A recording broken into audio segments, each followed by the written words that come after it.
নমস্কার সবাইকে, আমি মন। আপনারা শুনছেন আমৃত্য ভালোবাসি তোকে। লিখেছেন সালমা চৌধুরী। পর্ব 19। অতীত। আবিরের কাদম্বিনী নুপুর পরে চঞ্চল পায়ে সারাক্ষণ খানবাড়িতে ছুটোছুটি করত, অথচ আবির সামনে আসলেই তার পা থেমে যেত, মুখ লুকাতো মায়ের আঁচলের নিচে। আবির খুব চেষ্টা করেছিল ললনার অভিমান ভাঙানোর, কিন্তু সে প্রতিবারই ব্যর্থ হয়েছিল। পড়তে গেলে, ঘুমাতে গেলে সেই চঞ্চল পায়ের নুপুরের শব্দ আবিরের হৃদয় ভেঙে চূর্ণ বিচূর্ণ করত। যেই ছুটোছুটি, যেই চঞ্চলতা সে নিজের চোখে দেখতে পারে না, তার শব্দ কানে আসলে আকাশ ভেঙে পড়ত মাথায়। তাই খুলিয়ে নিয়েছিল মেঘের পায়ের নুপুর। দেশ ছেড়ে যাওয়ার কিছুদিন পূর্বে তানভীরকে জড়িয়ে ধরে 2 বছরের জমাট বন্ধন নীল পাহাড় ভেঙে অঝরে কেঁদেছিল আবির। বোধশক্তি হওয়ার পর সেটাই ছিল আবিরের প্রথম কান্না। লোকে বলে পুরুষ মানুষের কাঁদা নিষেধ, কান্না এলেও কাঁদা যাবে না, চাপিয়ে রাখতে হবে তা মনের গহীনে। কিন্তু যখন জীবনের সবচেয়ে মূল্যবান জিনিসটা হারিয়ে যায় বা নিজের থেকেও প্রিয় ব্যক্তির সাথে দূরত্ব বেড়ে যায়, তখন পুরুষ মানুষ চাইলেও নিজেকে শক্ত রেখে অনুভূতি চেপে রাখতে পারে না। তানভীর আবিরের সেই মরা কান্না দেখে বিস্ময়কর চোখে তাকিয়েছিল। কয়েক মুহূর্ত পর আবিরকে জড়িয়ে ধরে কয়েক শতবার শুধু জিজ্ঞেস করেছিল, কি হয়েছে, কি হয়েছে ভাইয়া, কাঁদছো কেন, বলো আমায়। কিন্তু বাঁধহীন কান্নার ফলে আবির কোনো উত্তরই দিতে পারছিল না। পরক্ষণেই তানভীর উপলব্ধি করেছিল হয়তো দেশ ছেড়ে, প্রিয়জনকে ছেড়ে চলে যাবে, তাই এভাবে কাঁদছে। সে আর প্রশ্ন করেনি, চুপচাপ ভাইয়ের কান্নার গভীরতা মাপতে ব্যস্ত হয়েছিল। আবিরের সেই ক্রন্দন স্থির হয়েছিল প্রায় 1 ঘন্টা। কান্নার মাত্রা কিছুটা কমার পর তানভীর ধীর কণ্ঠে শুধিয়েছিল, কি হয়েছে ভাইয়া, এভাবে কাঁদছো কেন। আবির কান্নারত কণ্ঠে শুধু বলেছিল, আমি ওকে ছেড়ে বহুদূর কিভাবে থাকব। গভীর রাত, শান্ত নিস্তব্ধ একটা পরিবেশে আবিরের এই কথাটা তানভীরের হৃদয়ে গিয়ে লেগেছিল। তানভীরের বয়স তখন সবেমাত্র 16তে পড়েছে। এতে কিছু না বুঝলেও ভাইয়ের কথাটার মানে সে স্পষ্ট বুঝতে পেরেছিল। তানভীর ছোট করে প্রশ্ন করেছিল, কে সে। আবির তখনও অঝোর কেঁদেই চলেছে, গলা খাকানি দিয়ে ছোট করে বলেছিল, মেঘ। তানভীর বিমোহিত নয়নে তাকিয়েছিল বেশ খানিকক্ষণ। তারপর ভাইকে শান্ত করে ছাদের ফ্লোরে বসে আবিরের অব্যক্ত প্রেমানুভূতি শুনেছিল। তানভীরের কাঁধে ছিল গুরুদায়িত্ব। একদিকে মায়ের পেটের বেন, অন্যদিকে চাচাতো ভাই, নির্মল কান্না। সব কিছু শুনে শেষমেশ তানভীর আবিরের চোখ মুছে মুচকে এসে শান্ত কণ্ঠে বলেছিল, তুমি চিন্তা করো না ভাইয়া, আমি আছি তো মেঘকে দেখে রাখার জন্য। তোমার ভালোবাসা তোমারই থাকবে। সেই রাতে 1 ফোঁটাও ঘুমায়নি 2 ভাই। সারা রাত জেগে শুধু মেঘকে নিয়েই অধিবেশন করেছিল। এমনকি দেশ ছেড়ে যাওয়ার দিনও আবির তানভীরকে জড়িয়ে ধরে শুধু একটা কথাই বলেছিল, ওকে দেখে রাখিস, ওর উপর যেন কোনো আঁচ না পড়ে। আবির দেশ ছাড়ার পর থেকে মেঘকে দেখে রাখার গুরুদায়িত্ব পড়েছে তানভীরের উপর। মেঘ কোথায় যায়, কার সাথে মেশে, খাওয়া, পড়াশোনা, স্কুল, কলেজ, টিউশন, পছন্দ অপছন্দ সব কিছু দেখে রাখা ছিল তানভীরের প্রথম কাজ। শত ব্যস্ততার মাঝেও আবির দিনে কমপক্ষে 3 বার করে তানভীরকে কল দিয়ে শুধু মেঘের খোঁজ নিত। বছরে এমন একটা দিন কাটেনি যে আবির মেঘের খোঁজ নেয়নি। তবে গত 7 বছরে মেঘের কোনো ছবি দেখেনি আবির। তানভীর অনেকবার বলেছে, পাঠাতেও চেয়েছিল, কিন্তু আবিরের এক কথা, বেঁচে থাকলে দেশে ফিরেই মেঘকে দেখব। আবির দেশে ফেরার দিন এয়ারপোর্ট আসার পর তানভীর আবিরকে জড়িয়ে ধরে কানে কানে বলেছিল, আজ থেকে আমি রিল্যাক্স করব, তোমার বউ তুমি সামলাবে। আবির মুচকি হেসে বলেছিল, বউকে সামলাতে তো 6 মাস আগে ফিরতে হলো। আবির চেয়েছিল আরও 6 মাস পর নিজেকে গুছিয়ে একেবারে আসতে, কিন্তু হঠাৎই অনাকাঙ্ক্ষিত ঘটনা ঘটল, যার ফলশ্রুতিতে 6 মাস ওয়েট করা আবিরের পক্ষে সম্ভব ছিল না। যেই ছেলের জন্য ছোট কাদম্বিনীর গায়ে হাত তুলেছিল আবির, যার জন্য তাকে 9 বছর যাবৎ প্রেয়সীর থেকে দূরে থাকতে হয়েছে, সেই জয় নামক ছেলে পুনরায় আবির্ভূত হয়েছিল মেঘের জীবনে। এইচএসসির পর মেঘকে যে কোচিংয়ে ভর্তি করানো হয়েছিল, সেই কোচিংয়েও জয় ভর্তি হয়েছিল। তা তানভীর অ্যান্ড আবিরের অজানা ছিল। জয় মেঘকে দেখার পর থেকে খুব চেষ্টা করছিল কথা বলার জন্য, কিন্তু কোনোভাবেই সুযোগ হইতেছিল না। কোচিং থেকে আবিরকে তা জানানোর জন্য ছেলের ব্যাচ টাইম চেঞ্জ করে দিতে বলেছিল আবির। আর তারপর তানভীরও কয়েকদিন মেঘকে কোচিংয়ে দিয়ে আসতো এবং নিয়ে আসতো, কিন্তু তাতেও কোনো লাভ হয়নি। ওই ছেলে মেঘের ব্যাচ টাইমের আগে পরে কোচিংয়ের সামনে দাঁড়িয়ে থাকতো। আবির তানভীরকে ওই ছেলের সম্পর্কে খোঁজ নিতে বলে। দিন শেষে জানতে পারে ওই ছেলেই ছোটবেলার সেই জয়। এই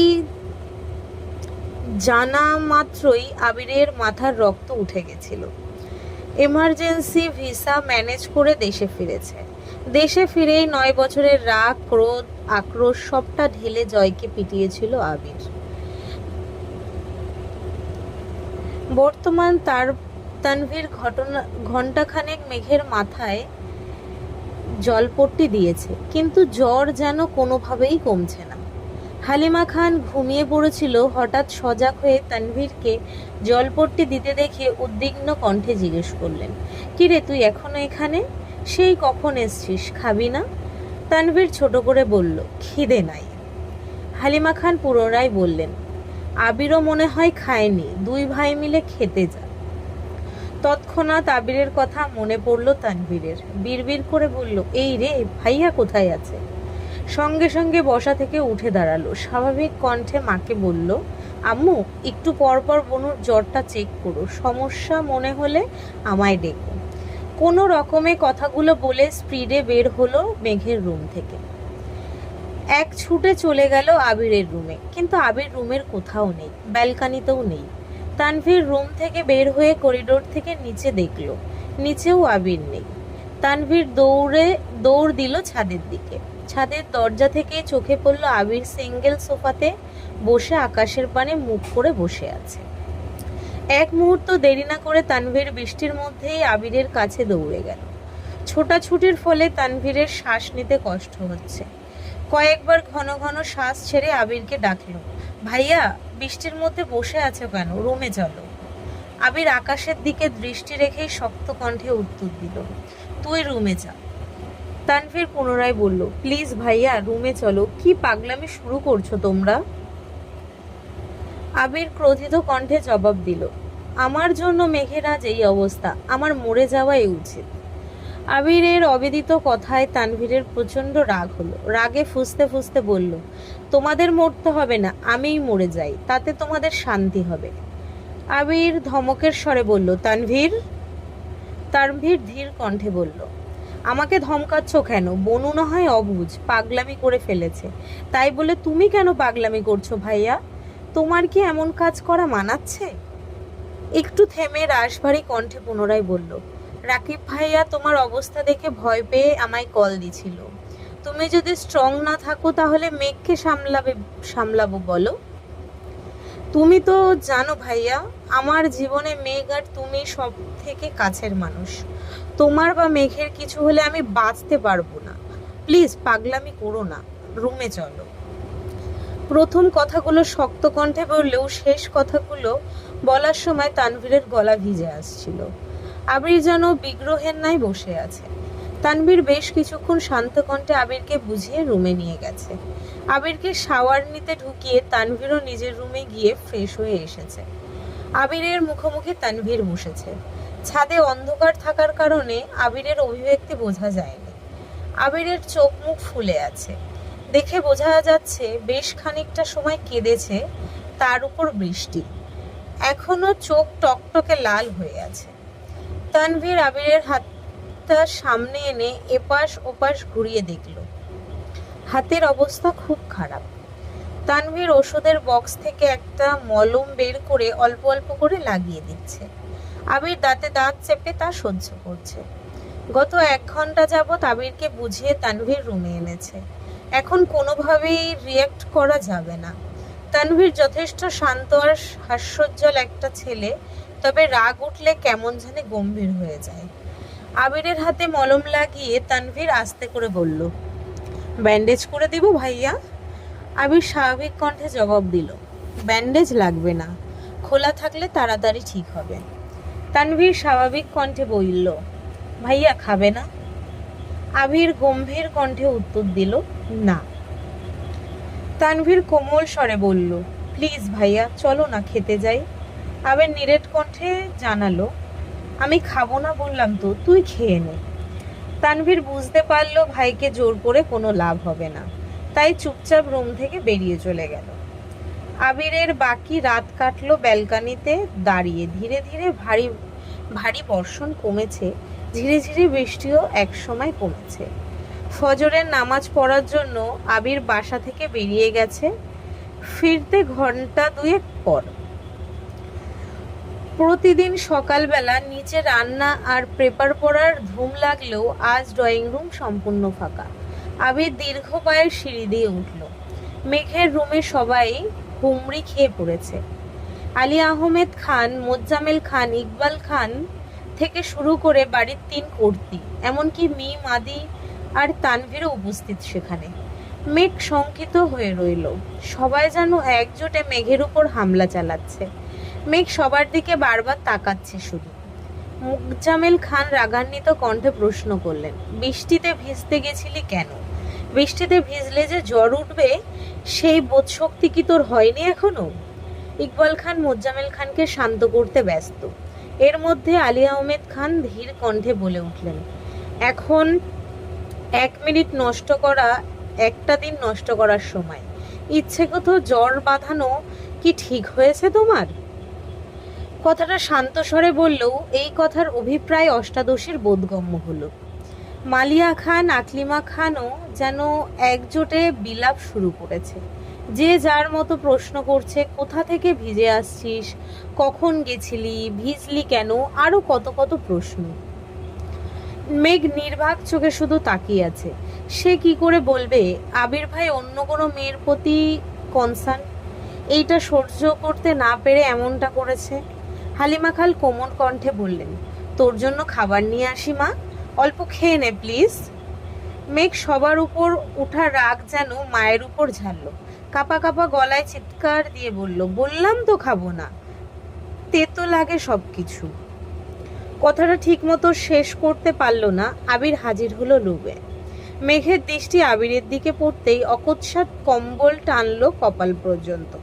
আবির গম্ভীর কণ্ঠে বলল, এখানে এত ভিড় করার মতো কি হয়েছে? অস্বস্তি রোগী দেখতে এসেছো, দেখে চুপচাপ চলে যাবে। রোগীকে এত প্রশ্ন করছো কেন? ডাক্তার বলেছেন ওরে কোনো প্রকার চাপ না দিতে, অনুগ্রহ করে ওকে একটু শান্তিতে থাকতে দাও। একদমে কথাগুলো বলল আবির। ইকবাল খান ভাতিজার রাগ বুঝতে পেরে শান্ত কণ্ঠে বললেন, না মানে মেঘ জেনে বুঝে বৃষ্টিতে কেন ভিজেছে এটাই সবাই জিজ্ঞেস করছিল, আর কিছু না। আবির কণ্ঠ দ্বিগুণ ভারী করে বলল, ওর ইচ্ছে হয়েছে বৃষ্টিতে ভেজার, তাই ভিজেছে। তাছাড়া জ্বর হলে মাথা ফ্রেশ হয়। এখন সবাই নাস্তা করতে যাও। মেঘ কম্বলের নিচ থেকে ভেচকি কেটে মনে মনে বলল, যার জন্য করি চুরি সেই বলে চোর। আপনি আমায় বাধ্য করেছেন বৃষ্টিতে ভিজতে, আর এখন সবার সামনে সেটা আমার ইচ্ছে বলে চালিয়ে দিচ্ছেন। বাহ হিটলার, বাহ, কি বুদ্ধি আপনার। বাড়ির কেউ কোনো কথা বলল না, চুপচাপ সকলে রুম থেকে বের হতে লাগলো। আবির গম্ভীর কণ্ঠে বলল, তানভীর, মেঘের জন্য নাস্তা নিয়ে আয়। হালিমা খানও চলে গেলেন মেঘের নাস্তা রেডি করতে। মেঘ তখনও কপাল পর্যন্ত কম্বল টেনে রেখেছিল। রুম নিস্তব্ধ হয়ে যাওয়ায় মেঘ ভেবেছে সবাই চলে গেছে, তাই এক আঙুল আস্তে করে কম্বলটা কপাল থেকে নামাতেই চোখ পড়ল আবির ভাইয়ের শানিত চোখের দিকে।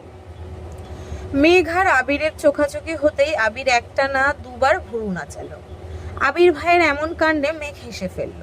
তৎক্ষণাৎ মনে পড়ে গেল ও তো আবির ভাইয়ের উপর রেগে আছে। অকস্মাৎ মুখ গোমরা করে ফেলল মেঘ।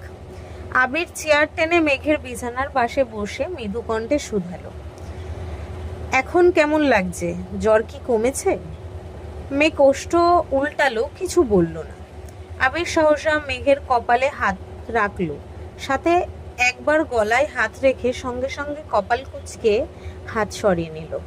তথস্থ হয়ে বলল, এখনো তো অনেক জ্বর। বসা থেকে উঠে টেবিল থেকে থার্মোমিটার নিয়ে বিছানায় বসে মেঘের জিহ্বার নিচে ধরল। মেঘ হা করে তাকিয়ে আছে আবির ভাইয়ের দিকে। আবির কপাল কুঁচকে তাকিয়ে রইল মেঘের দিকে। দুজনেই নিস্তব্ধ, দুই জোড়া চোখ গভীরভাবে অনুবন্ধী। মেঘের বুকের ভেতর তোলপাড় শুরু হচ্ছে। এর মধ্যে তানভীর গলা খাকানি দিয়ে রুমে ঢুকলো। তৎক্ষণাৎ দৃষ্টি সরিয়ে নিল আবির। তানভীরের কণ্ঠ শুনে মেঘ দৃষ্টি সরিয়ে ভাইয়ের দিকে চাইল। আবির থার্মোমিটার চেক করতে ব্যস্ত হলো। তানভীর ভাইয়ের দিকে প্লেট বাড়াতেই মেঘ চোখ গোল গোল করে তাকালো। মনে মনে বলল, এখনো কি আবির ভাই খাইয়ে দেবেন আমায়? আবির কোনো দিকে না তাকিয়ে ছোট করে বলল, তুই খাইয়ে দে। তানভীর বিস্ময় সমত তাকালো আবিরের দিকে। আবির তানভীরকে চোখ দিয়ে ইশারা করতেই তানভীর স্বাভাবিক ভঙ্গিতে বলল, ঠিক আছে, আমি খাইয়ে দিচ্ছি। আবির বিছানা থেকে উঠে চেয়ারে এসে বসে আছে। তানভীর মেঘকে উঠিয়ে খাওয়ানো শুরু করলো। মেঘ জোর করে অল্প অল্প খাচ্ছে। তানভীর মেঘকে এটা সেটা বলে বলে বোঝাচ্ছে আর খাওয়াচ্ছে। আবির যেন নীরব দর্শক, একবার ফোনের দিকে দেখছে, একবার মেঘের খাওয়া দেখছে। কোনো মতে অল্প খেয়ে মেঘ শীতল কণ্ঠে বলল, আর খাবো না ভাইয়া। তানভীর আর জোর করলো না, পানির গ্লাস এগিয়ে দিল মেঘের দিকে। খাওয়া শেষে পানির গ্লাস টেবিলে রাখতে রাখতে তানভীর বলে উঠল, ভাইয়া বনুকে ওষুধগুলো খাইয়ে দাও প্লিজ, আমি নিচে যাচ্ছি, খুব ক্ষুধা লাগছে। তানভীর রুম থেকে বেরিয়ে নিচে চলে গেছে। আবির ফোন পকেটে রেখে টেবিল থেকে ওষুধ রেডি করে মেঘের দিকে এগিয়ে দিল।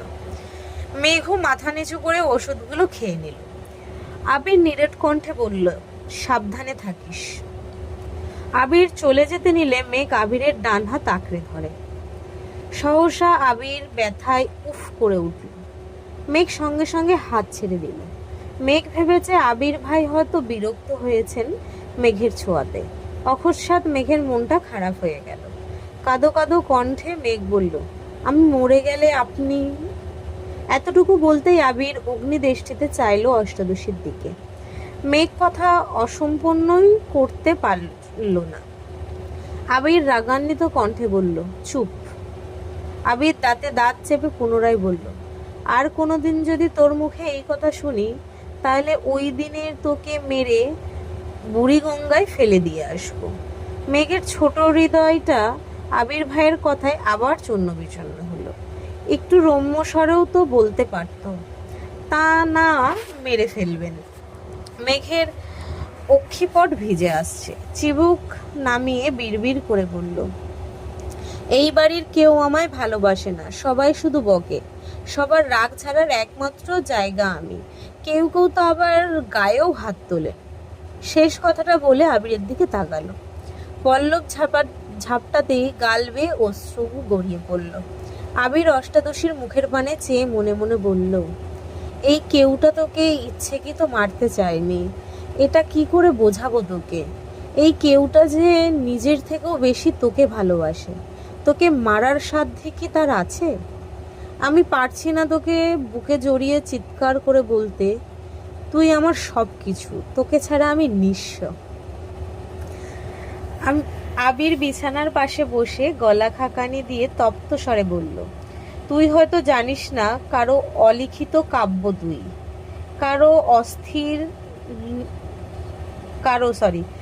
কারো স্বস্তির নিঃশ্বাস নেওয়ার কারণ তুই। তোর ডাগর ডাগর চোখের চাউনিতে কারো বিনাশ নিশ্চিত। তোর অনাদায় কর্মকাণ্ডে খুব শীঘ্রই কারো মস্তিষ্কে রক্তক্ষরণ ঘটানোর কারণ হবে। সময় থাকতে সাবধান হয়ে যা মেঘ। মেঘ বিস্ময়কর দৃষ্টিতে চেয়ে রইল। জ্বরের ঘোরে কথাগুলোর মানে বুঝলো কি না কে জানে। মেঘ কণ্ঠ খাদে নামিয়ে বলল, কার? আবি দীর্ঘশ্বাস ফেলে প্রখর স্বরে বলল, তোর বাবা মায়ের। নিজের মনের ভাব চাচ্চু আর মামনির উপর চাপিয়ে দিতে বাধ্য হলো আবির। মেঘ অক্ষি পল্লব জাপটে বৃহৎ নয়নে চেয়ে আছে আবিরের দিকে। আবির ঠান্ডা কণ্ঠে বলল, আর কার ভালোবাসা প্রয়োজন তোর? আমার আব্বু যেখানে আমার সাথে প্রয়োজনের বাহিরে কোনো কথা বলে না, সেখানে তোর ইচ্ছে অনিচ্ছা নিয়ে ভাবে। আম্মুর ভালোবাসা আশা করি আমার তোকে বোঝাতে হবে না। কাকামণি কাকিয়া তো ওদের সন্তানের থেকেও তোকে বেশি আদর করে। চাচ্চু আর মামুনির কথা কি বলবো তোকে? চাচ্চু আর মামুনির খুব শখ ছিল একটা মেয়ে বাবুর।